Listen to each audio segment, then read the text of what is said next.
Hello, welcome to the latest edition of the OK Preps Extra podcast. I'm Patrick Prince, joined as always by our high school sports editor, Barry Lewis. Barry, always good to see you. Week 0 in the books. What is your biggest takeaway from week 0? It was quite an interesting week. You had Bixby overwhelm Owasso and Cole Adams being lost in a sense, essentially for the season. Couldn't have seen that coming, obviously. And then you've got Coweta blowing out Carl Albert. Wow, what a statement by Coweta. Didn't see that coming, and didn't see Lincoln Christian totally overwhelming Holland Hall. I considered Lincoln a strong favorite, but not 56-7. So there was just a lot of interesting developments that occurred in week 0. Is Bixby really that much better than Owasso?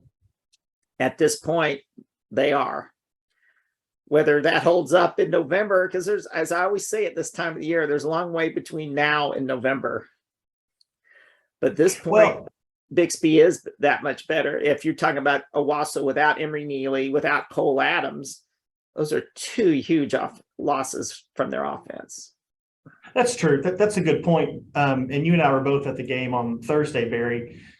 I was just, I don't know. I was just a little surprised by Owasso. I mean, Bixby's great, and the fact that they won is no shock, and the fact that they won handily, even without Cole Adams in the second half, is maybe not shocking. But just in general, I just was shocked at how Owasso looked, and I don't even know how to explain it.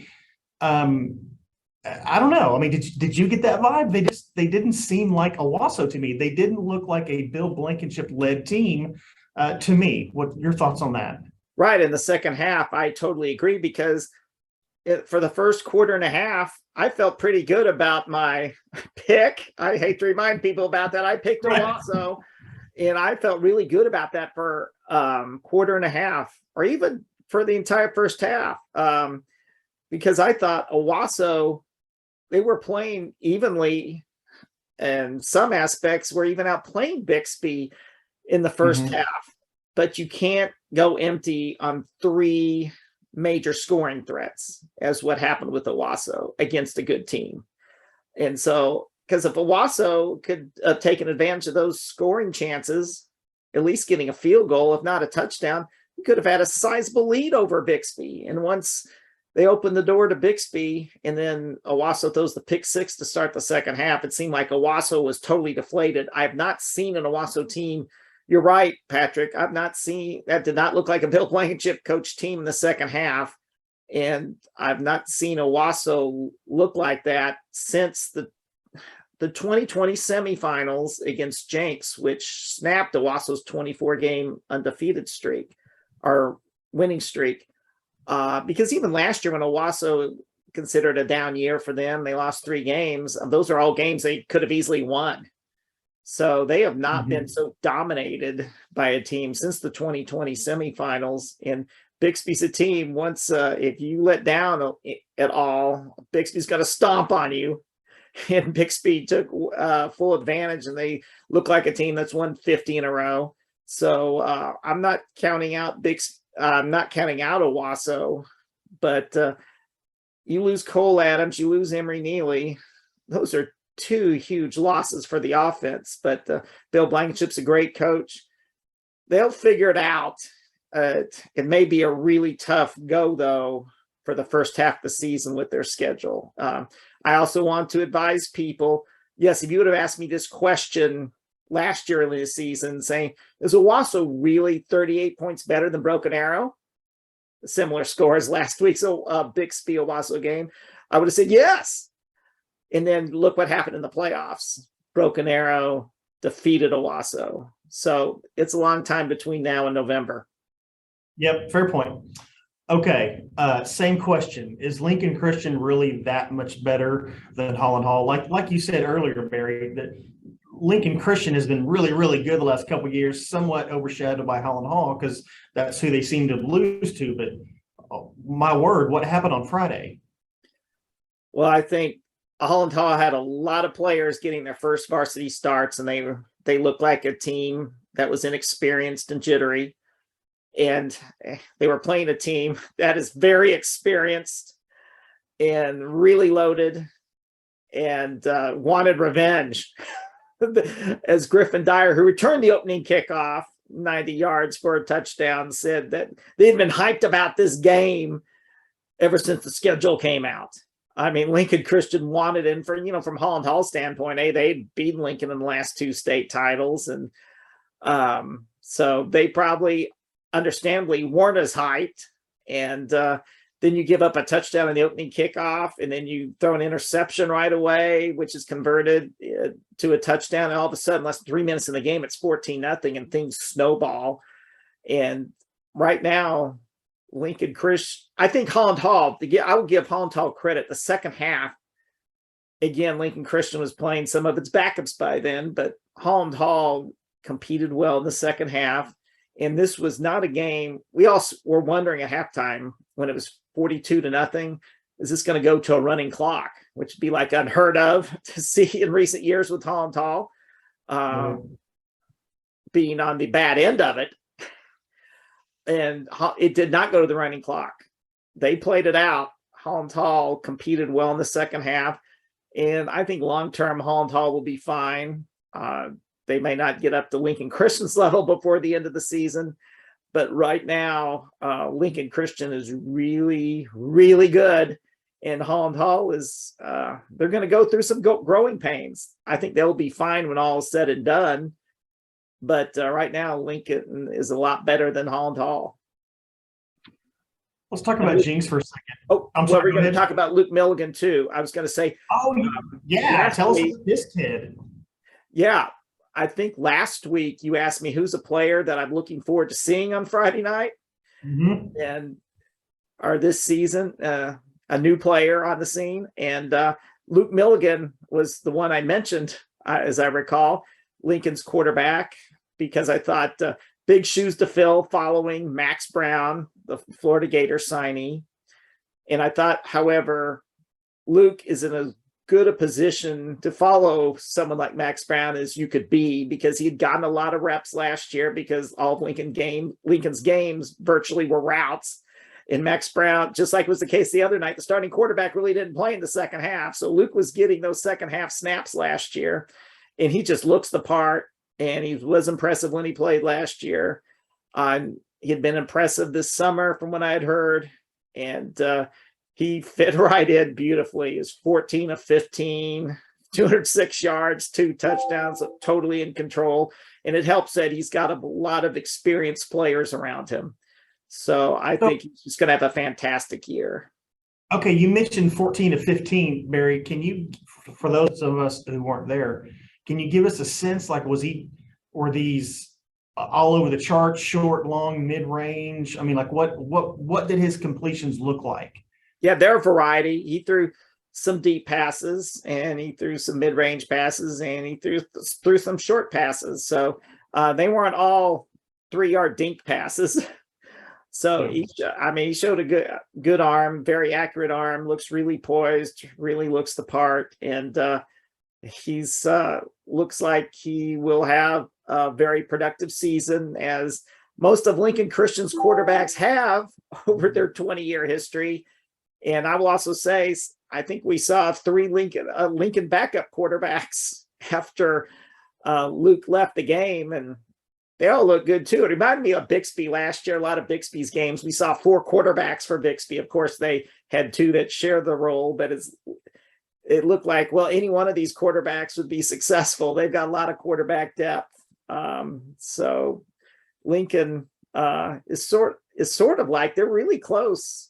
I mean, except for losing those championship games, they've sort of had like a similar success as Bixby over the last 3 years.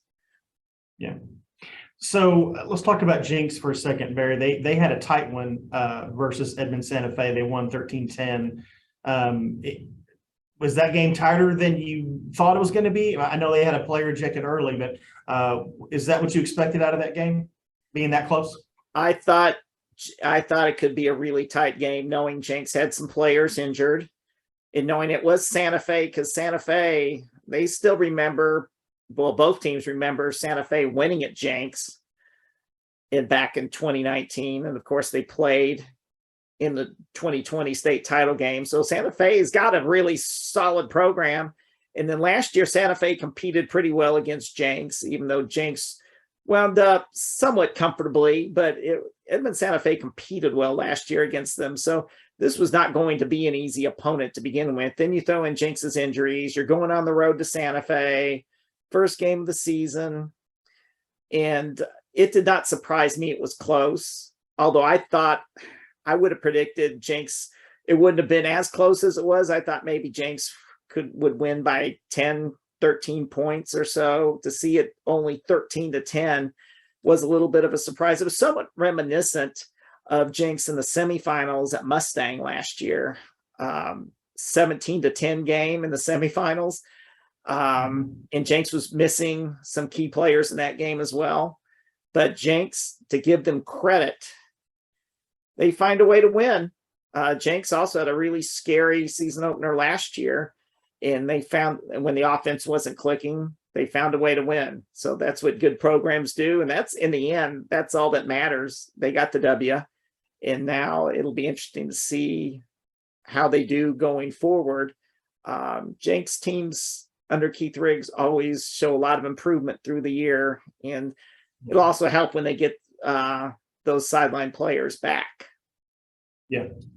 And one more. Oh, go ahead. I was going to say, let's spin it forward a little bit and talk about this Friday. What matchup kind of, I mean, I'm sure several caught your eye, but is there a matchup you're looking forward to seeing more than any other? Okay. Well, before we go into that, I just want to say one more thing about Jenks, because some people were surprised when I flipped our traded places, Bixby and Jenks, in the rankings. And I want to explain that in the 6A1 rankings, because Jenks was my preseason number 1, followed by Union 2, and then Bixby 3. Mm-hmm. And I still think all three have a great chance to win a state title. But those rankings right now, I have never dropped a team that has won. I can't remember the last time I dropped a team that has won out of the number 1 slot. But I think, I mean, it was just obvious. The rankings are a reflection of where the teams are now. And Bixby is just look like a number 1 team at this point. And definitely Union, they look like a juggernaut too. So I wasn't going to drop Union down. So that's why I think right now, if I was just doing a reset, Bixby, Union, Jenks in that order, as of where the teams stand right now, that just felt the right thing to do. Although normally I don't like to drop teams who are ranked number 1 after a win. So to your original question, Patrick, what games do I like this week?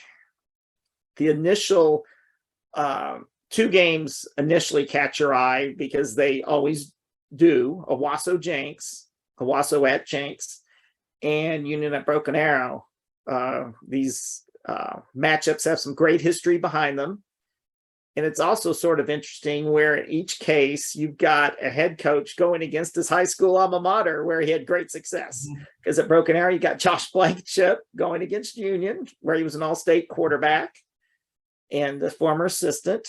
And then you've got Keith Riggs, who was an Owasso graduate, a member of the Owasso Athletic Hall of Fame. He's Jenks's head coach. So that's interesting. I may not be as excited about these games as much as I was like a week or so ago, just because of the Cole Adams situation with the Owasso and Emery Neely being out, and some Jenks players being out as well. So that could be a really low scoring game. And then, but Owasso Jenks, it is interesting because they have not met in the regular season since 2017. So they've met in the playoffs 3 times since then, and they've said some interesting playoff matchups. But so it's good to see them back together in the regular season. And then you've got Broken Arrow Union, where Broken Arrow's coming off a loss, so that's not as glossy a matchup as it could have been if Broken Arrow could have won. I wonder about Broken Arrow's defense after giving up 56 points last week. at Bentonville. Granted, I was impressed by Bentonville seeing them against Union. They gave Union all they wanted. So Bentonville's really good. But still, that's a little bit alarming from a Broken Arrow standpoint, giving up 56. Although on the plus side, Broken Arrow racked up almost 600 offensive yards, and I thought there were some question marks on offense going into the year. So that's a mixed bag. So those are the two games that would naturally jump out at you. But two games that are really good are Coweta at Wagner and Rejoice Christian at Cassia Hall. Coweta Wagner, as I said, they made quite a statement in beating Carl Albert last week. So and Coweta Wagner is always a great rivalry. Wagner, of course, a perennial powerhouse. So it's a great rivalry anyway. And then you've got Coweta dominated Wagner last year, and you just hardly ever see that happen. So, you know, Wagner's going to be fired up. But Coweta, they won a show last week, was not a fluke. And can they avoid a letdown?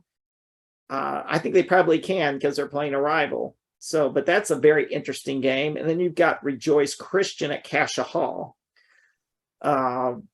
Rejoice, I didn't realize this till talking with Coach Brent Marley. He said this is like, except for a playoff game at Metro Christian, this is really, since he's been there in his 8 years, this is like their first trip really into the heart of Tulsa during the regular season. Really?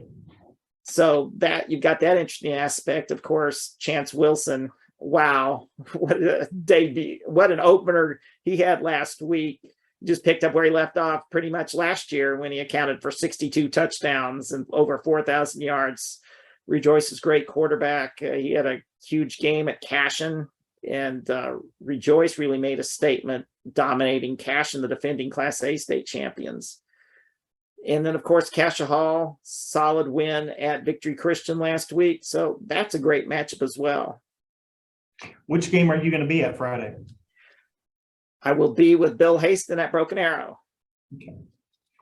Barry, any house cleaning items you want to mention? We're going to start Player of the Week this week, correct? That's right. People can vote right now at okprepsextra.com for the current Player of the Week. That we will, and of course, we have a staff choice. So we have 2 football players of the week. And so vote for that. And also want to encourage coaches again to submit their nominations for all fall sports for players of the week. On football, we take nominations till 4 p.m. on Saturday afternoon. And then for the other sports, you can send us nominations throughout the week. Our deadline is 1 p.m. on Mondays. And of course, you want to encourage all coaches to send us in their season stats, because we compiled the high school season stats and have them up on okprepsextras.com. We appreciate those who've already started submitting their stats. And then again, all teams, all schools calling your scores, not just on football Friday nights, but throughout the week with the other fall sports. All right. Glad games are here, Barry. It's a lot to talk about. Great stuff. So you can check us out again once a week. Barry and I will be coming at you on Mondays. You can find us on Google, Apple, or Spotify. Download us for free. And Barry, I may or may not see you at a game Friday night, but I'll see you next Monday for sure. We'll talk again. Oh, well, will it be next Monday? It's Labor Day. Oh, that's right. Okay, so we'll need to figure that out. Maybe we'll go Tuesday, but we'll figure that out. What's the best day for you, Barry? That's kind of how I roll here. What's the best day for you? I'm working around you. We'll go Tuesday next week. All right, noted. Tuesday next week, and then back to the Monday schedule. Thanks, Barry. All right, thanks, Patrick.